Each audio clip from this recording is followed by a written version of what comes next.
Attends, si tu es hypersensible, écoute bien ça. Parce que ce que je vais te dire change complètement la lecture. L'hypersensibilité, ce n'est pas juste ta personnalité. Et ce n'est pas non plus un problème.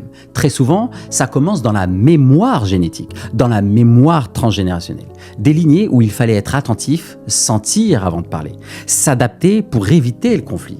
Mais ce n'est pas tout.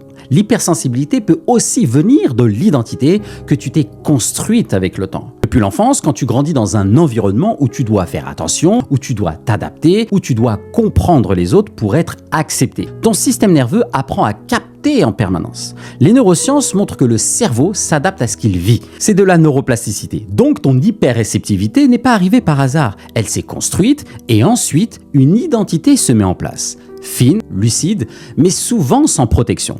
En relation, tu ressens tout, tu anticipes et tu t'oublies. En mindset, tu doutes de toi alors que tu perçois souvent plus juste que les autres. En business, si ton identité n'est pas structurée, tu absorbes trop, tu portes trop et tu t'épuises. Et chez les profils à haut potentiel, les profils atypiques, cette hypersensibilité devient soit une force rare, soit une surcharge constante. Le problème, ce n'est ni ta sensibilité ni ton intelligence émotionnelle. Le problème, c'est une identité construite pour s'adapter, pas pour se stabiliser. Et ça, ce n'est pas quelque chose qu'on règle avec des conseils rapides. C'est un travail profond sur l'identité, sur le système nerveux, sur ce que tu portes depuis longtemps. Parfois bien avant d'avoir pu choisir.